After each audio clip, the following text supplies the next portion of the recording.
ዛሬ የምናየው ዘ ብሪዚንግ ሲስተም ነው። የግሬድ 10 ዩኒት 5 አናዘር ሰብ ዩኒት ነው ማለት ነው። እንጀምር። ዘ ብሪዚንግ ሲስተም ወይም ዘ ሪስፓይራቶሪ ሲስተም። ከጓደኞቻችሁ ጋር ማን አየር ብዙ ይዞ መቆየት ይችላል ብላችሁ ተጫውታችሁ ታውቃላችሁ? ከ3 ደቂቃ በላይ መቆየት አይቻልም። የሆነ ሰዓት በጣም አየር ክሬቪንግ ብትሞክሩ ራሱ your autonomic nervous system would take over ማለት ነው።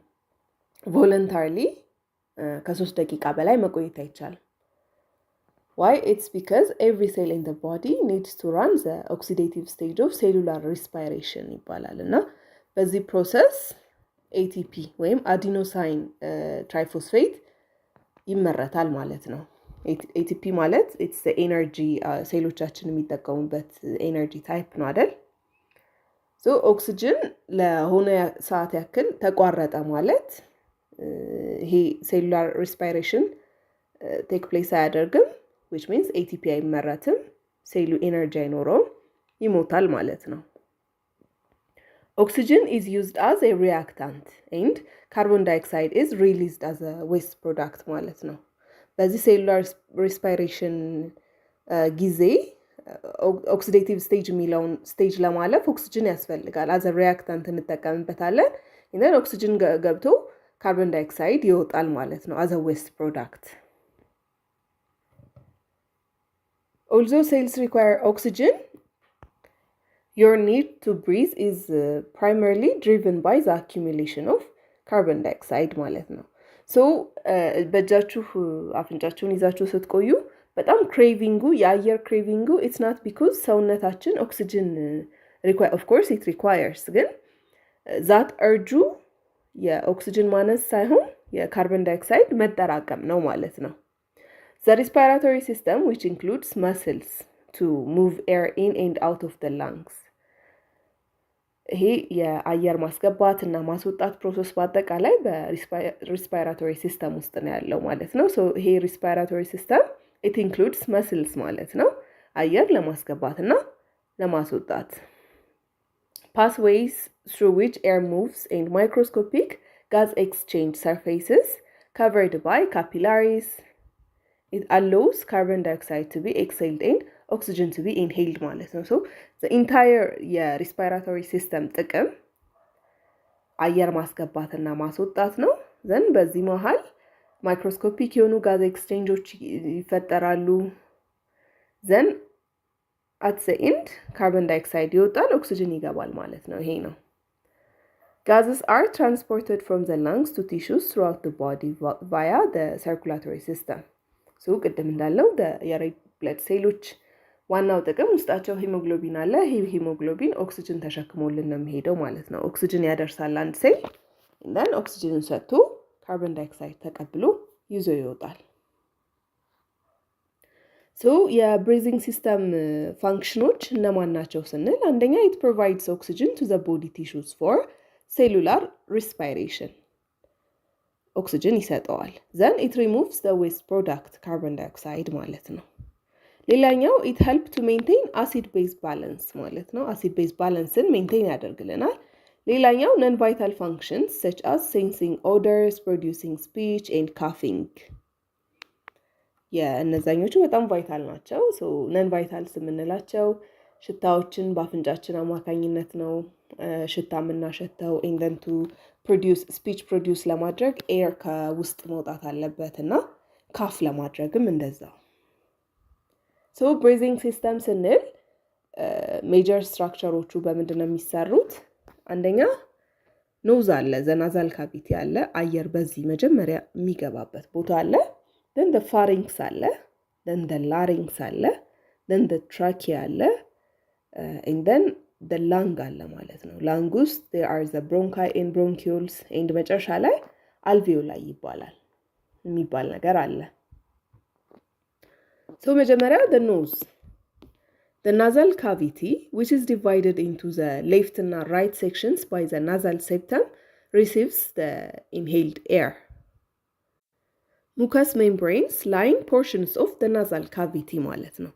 የናዛል ካቪቲን ላይን ላዩን ከቨር የሚያደርጉት ሙከስ ሜምብሬኖች ናቸው። እና እነዚህ ሙከስ ሜምብሬኖች they contain sebaceous glands እና hair follicleዎችን ይይዛሉ። እነዚህ ጥቅማቸው ምንድነው? they prevent large debris ነገር ቅንጥብጣቢዎች ላይ ቆሻሻዎች በአፍንጫችን አድርገው እንዳያልፉ ፕሮቴክት ያደርጋሉ ማለት ነው። ሰባሺየስ ግላንዶቹ ሙከስ ንፍጥ ነገር አለ አይደል? እጃችሁን አፍንጫችሁ ስትከቱ የምታገኙት ነገር ቲክ የሆነ ነገር እሱንና ሄር ፎሊክሎች ጸጉሮች አሉ። እነሱ ምንድነው ማለት ነው? አቧራ ቆሻሻ ምናምን ወደ አፍንጫችን እንዳይገባና ወደ ውስጥ እንዳይገባ ፕሮቴክት ያደርጋሉ። ጎብሌት ሴልስ የሚባሉት they are type of specialized columnar epithelial cells. They produce mucus to trap debris ማለት ነው እና they are found in the nasal epithelium. እነዚህ ጎብሌት ሴልስ የሚባሉት ናቸው ንፍጥ የሚባለውን ወይም ሙከስ ፕሮዲውስ የሚያደርጉት። እነዚህ ይሄ ንፍጥ ቲክ ነው፣ ቆሻሻዎችን ትራፕ ያደርጋል ማለት ነው፣ እንዳይገባ ይከላከላል። ከዛ ደግሞ ሌላኛው ሲሊያ የሚባል ነገር አለ። እነዚህ ሲሊያዎች with a constant beating motion ይለናል። መንቀሳቀስ ነው ስራቸው። በጣም ትንንሽ ሄር የሚመስሉ ጸጉር የሚመስሉ ነገሮች ናቸው። ሙሉ breathing epithelium ላይ ያሉ እና they help remove mucus and debris from the nasal cavity ማለት ነው። ቀጫጭን ናቸው። በአንድ ዳይሬክሽን ነው የሚንቀሳቀሱት ማለት ነው። ኮንስታንት የሆነ ቢቲንግ ሞሽን ያላቸው የሆነ ነገር ላያቸው ላይ ሲቀመጥ ሁሉም አንድ ላይ የተንቀሳቀሱ ሙቭ እያደረጉ they sweep materials toward the throat to be swallowed ማለት ነው። ምክንያቱም ሪስፓይራቶሪ ሲስተም ውስጥ ከሚገባ ላንጋችን ውስጥ ከሚገባ በትሮት አማካኝነት ወደ ሆድ ቢገባ ይሻላል አይደል? ምክንያቱም ሆዳችን ውስጥ አሲድ አለ፣ ሃይድሮክሎሪክ አሲድ ስላለ ችግር አይኖረውም፣ ያጠፋቸዋል ማለት ነው። ላንጋችን ውስጥ ከገባ ግን ላንጋችን ብዙም ራሱን ፕሮቴክት ማድረግ ያን ያክል አቅም የለውም። ብዙ ቆሻሻ ከገባ ይታመማል ማለት ነው። እሱ ነው ጥቅሙ ሲሊያ። አንደኛ ጎብሌት ሴልስ ያልናቸው አሉ፣ ሙከስ ፕሮዲውስ አድርገው ፕሮቴክት ያደርጋሉ። ሌላኛው ሲሊያ የሚባለው ፕሮቴክት ያደርገዋል ማለት ነው። እና ቀዝቃዛ አየር በሚኖርበት ጊዜ የነዚህ የሲሊያ ሙቭመንት ይቀንሳል፣ ይቀዘቅዛል። it results in accumulation of mucus ማለት ነው, which can lead to a runny nose in the winter.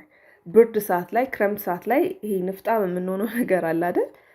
እሱ ለዛ ነው ሲሊያው ሙቭ እያደረገ ያንን ሙከስ ወደ ትሮት አይወስደውም፣ ሙቭመንቱ ይቀንሳል። ሙከሱ ይጠራቀምና ወደ አፍንጫችን መውጣት ይጀምራል ማለት ነው። ይሄ እነዚህ የጠራናቸው ሞይስት የሆነ ኤፒቴሊየም የምንተነፍሰውን ወደ ውስጥ የምናስገባውን ኤር ኢት ዋርምስ እና ሂዩሚዲፋይ ያደርገዋል ማለት ነው፣ ያሞቀዋል። ሲገባ ላንጋችን ውስጥ ጥሩ ይሆናል። ቀጥሎ ያለው ፋሪንክስ የሚባለው or also known as throat. This pharynx is a tube made up of skeletal muscle and mucous membrane that runs parallel to the nasal cavity ማለት ነው። እዚህ ጋር በስዕል እንደምታዩት ይሄንኛው ቲዩብ ነው ፋሪንክስ የሚባለው። it receives air from the nasal cavity and air, food and water from the oral cavity, serving the breathing and digestive system.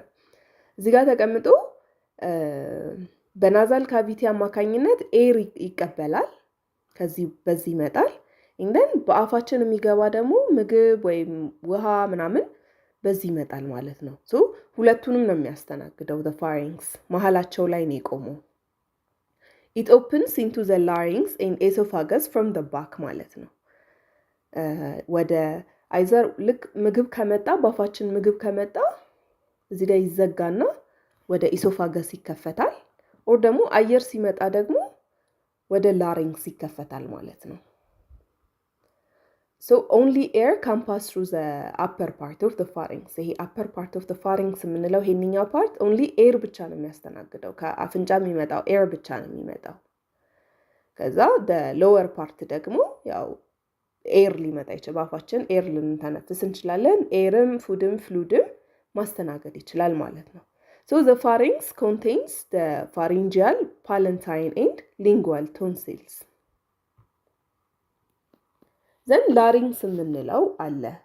The larynx is a structure that connects the pharynx to the trachea and helps regulate the amount of air that enters and leaves the lung ማለት ነው። So larynx የምንለው ፋሪንክሱን ወደ ትራኪያ የሚያገናኝልን ነገር ነው።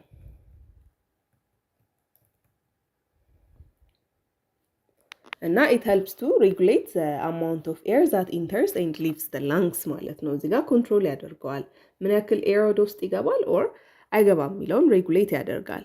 several pieces of cartilage make up the structure of the larynx ማለት ነው። እነዚህ cartilage የሚባሉ ነገሮች የላሪንክስን structure make ያደርጋሉ። The epiglottis is a thin elastic cartilage that covers the trachea's opening and is attached to the thyroid cartilage. Epiglottis የምንላት እቺ ነገር ነች ማለት ነው። So ምግብ ከአፍ ሲመጣ ትዘጋለች ማለት ነው። ይገፋትና ትዘጋና ምግብ ወደ ኢሶፋገስ ይመጣል። then air ሲመጣ ደግሞ ትከፈትና ወደ ትራኪያ እንዲያልፍ ታደርጋለች ማለት ነው። When the epiglottis is closed, the unattached end of the epiglottis rests on the glottis ማለት ነው። Glottis የምንለው it's made up of the vestibular folds, true vocal cords, and the space between them.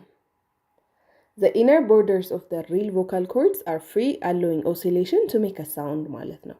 በውስጥ ያሉት real vocal cordoቹ free ናቸው then oscillate ሲደረግ sound make ያደርጋሉ ከውስጥ አየር ሲወጣ sound make ያደርጋሉ።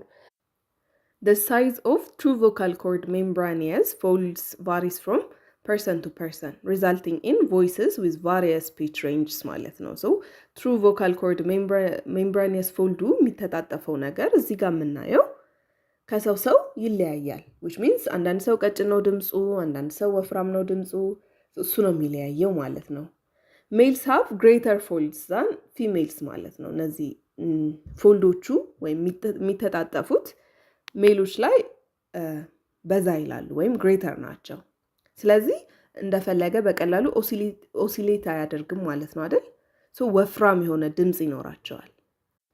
During swallowing, the pharynx and larynx lift upward, allowing the pharynx to expand and the laryngeal epiglottis to swing downward, closing the trachea open ማለት ነው።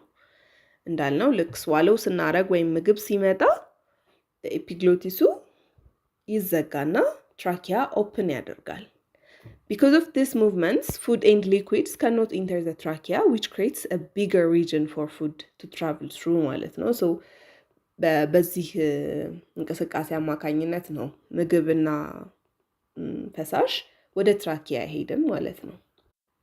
ከሄደ ግን ተሳስቶ ከሄደ ግን በሽታ ይፈጥራል፣ ኒሞኒያ የሚባል ነገር ይፈጥራል። ምክንያቱም ላንጋችን በጣም ስቴራይል የሆነ ቦታ ነው፣ ምግብና ውሃ ማስተናገድ አይችልም ማለት ነው። The trachea የምንለው ወይም wind pipe ይባላል። It extends from the larynx toward the lungs ማለት ነው። ከላሪንክሱ ጀምሮ ወደ ታች ይሄዳል። So it's formed by 16 to 20 stacked pieces of cartilage that are connected by connective tissues ማለት ነው። በካርቲሌጆች ነው የተሰራው። The elastic membrane of the trachea allows it to stretch and expand slightly during inhalation and exhalation ማለት ነው. Whereas the rings of cartilage provide structural support and prevent the trachea from collapsing. So ሁለቱም the cartilage ምንድነው አየር ልክ ሲገባ እና ልክ ሲገባ ተነፍቶ then እንዳይጣበቅ ኮላፕስ እንዳያደርግ እርስ በርስ እንዳይጣበቅ ያደርጋል። ካርቲሌጁ ያስቆመዋል። ከዛ ግን ኢላስቲክ ሜምብሬን የምንለው ፓርት ደግሞ መሃል የሚያገናኘው ነገር ኮኔክቲቭ ቲሹ በምንተነፍስበት ጊዜ ስናስገባና ስናስወጣ እንደፈለገ ስትሬች እያደረገ ብዙ ኤር እንድናስገባና እንድናወጣ ያደርገናል ማለት ነው። ሶ ሁለቱም ጥቅም አለው። ሶ ታች ላይ ስንይ ብሮንካይ እና ብሮንኪዮሎችን እናገኛለን። The right and the left primary bronchi branch of the trachea towards the right and left lungs. So እዚህ ጋር የምናየው ትራኪያ ይወርድ ነው። then primary bronchi ይባላል። primary የመጀመሪያ ነው አይደል? so እዚህ ጋር የመጀመሪያ ክፋዩ ለሁለት ሲከፈል to the right and left lung ሲከፈት ፕራይመሪ ብሮንካይ ይባላል ማለት ነው።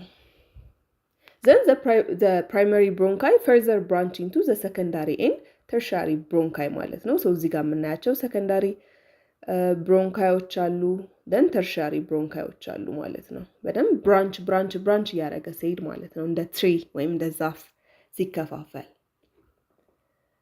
then a bronchiole branches from the tertiary bronchi ከሶስተኛው ከtertiary bronchi bronchiole የሚባል ነገር branch out ያደርጋል። Bronchioles, which are about 1 millimeter in diameter, further branch until they become the tiny terminal bronchioles, which lead to the structure of gas exchange ማለት ነው። so this line እንደምታዩት tertiary bronchi እንደገና branch out ያደርግና ወደ bronchioles እዚህ ጋር አጭር ነው አይደል 1 millimeter in diameter የሚሆናለው then branch out እያደረጉ tiny terminal bronchioles ይፈጥሩልናል which lead to the structure of gas exchange ማለት ነው።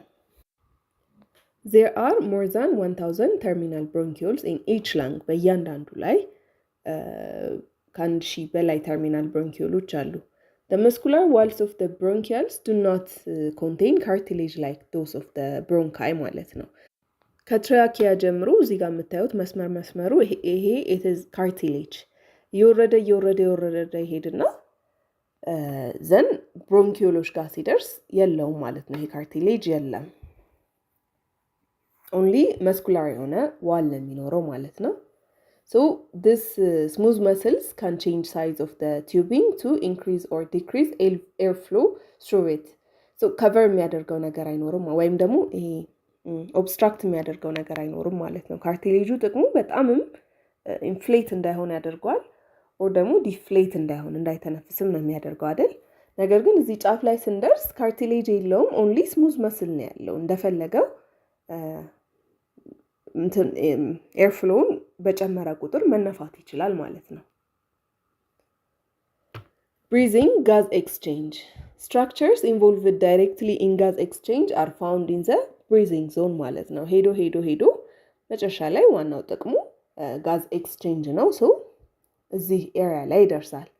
The breathing zone begins when the terminal bronchioles join a breathing bronchiole, the smallest type of bronchiole which leads to an alveolar duct and opens into a cluster of alveoli ማለት ነው።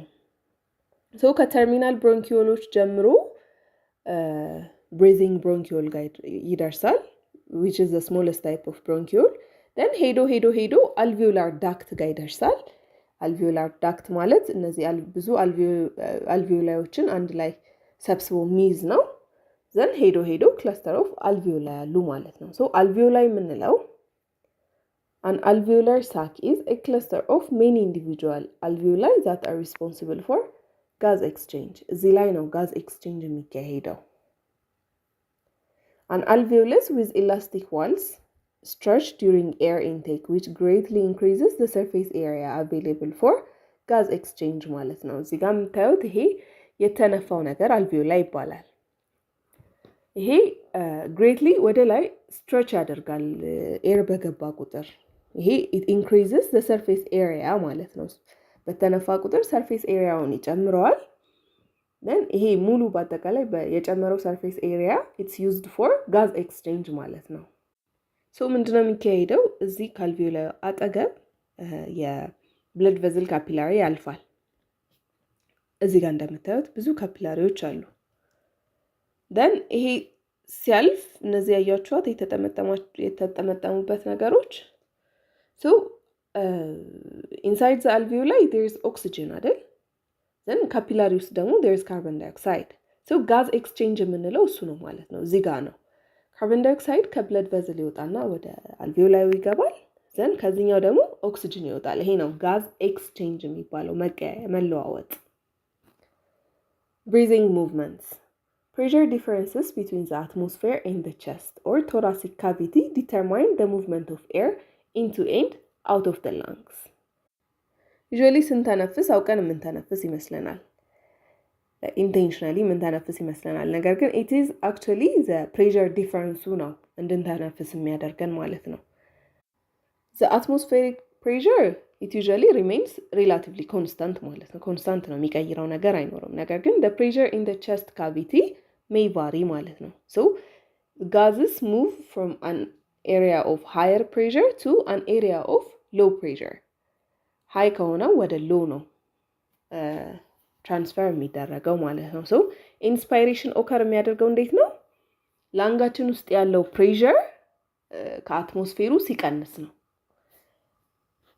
እና ኤክስፓይሬሽን የሚካሄደው ደግሞ ላንጋችን ውስጥ ያለው pressure ከአትሞስፌሩ ሲጨምር ማለት ነው።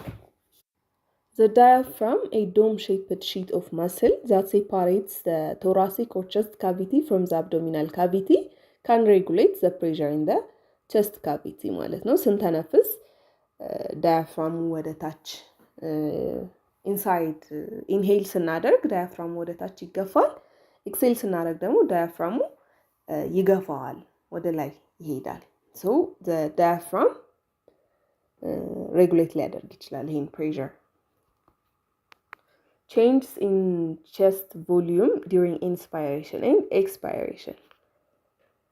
አንደኛው the intercostal muscles contracting the rib cage pull upward ማለት ነው። intercostal muscles የሚባሉት ሪብ ኬጆች አሉ አይደል? ቸስታችን ላይ ያሉ በእነዚህ በሪብ ኬጆች መካከል ያሉት መስሎች ናቸው intercostal muscle የሚባሉት። because the pressure in the chest cavity is lower than the atmospheric pressure, air moves into the lungs ማለት ነው during inhalation. during exhalation ደግሞ the intercostal muscles relax and the rib cage falls. because the pressure in the chest cavity is higher than the atmospheric pressure, air it moves out of the lung ማለት ነው. so the respiratory and circulatory system work together to provide oxygen to the body and remove carbon dioxide from the body ማለት ነው. so the former ወይም ደግሞ the respiratory it deals with air አይደል? then circulatory ደግሞ it deals with blood. so ሁለቱ they work together to coordinate the operations of each system's components ማለት ነው። ከሁለት አንዱ ዲፌክትድ ቢሆን ችግር ነው ማለት ነው አይደል? so disorders of the breathing system. አንደኛው bronchitis አለ። breathing difficulties can be caused by bacteria or viral illnesses as well as reactions to environment pollutants. so ቀደም እንዳልነው the lung ወይም the respiratory ሲስተማችን በጣም ስቴራይል የሆነ ወይም ንጹህ የሆነ ቦታ ነው።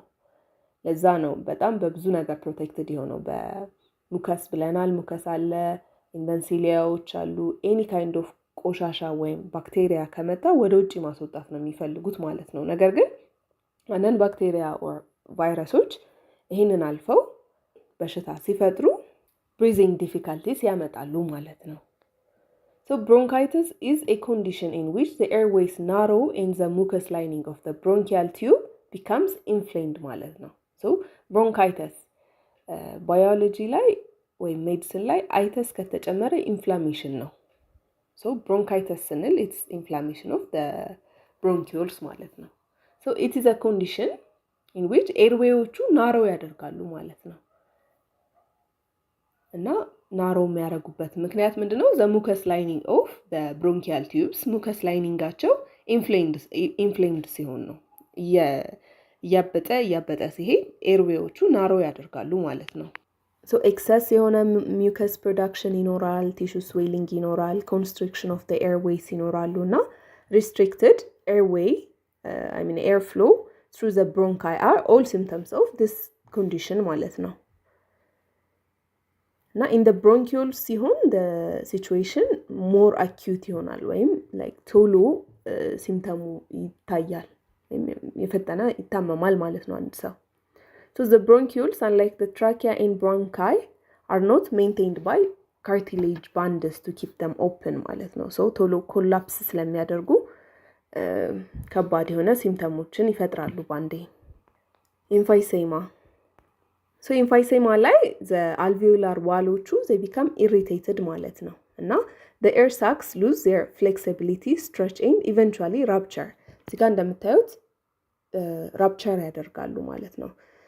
ፍሌክሲቢሊቲያቸውን ሉዝ ያደርጋሉ ወይም ላይክ መነፋት ስትሬች ማድረግ ምናምን አይችሉም። then ተነፍተው የሆነ ሰዓት ላይ ራፕቸር ያደርጋሉ።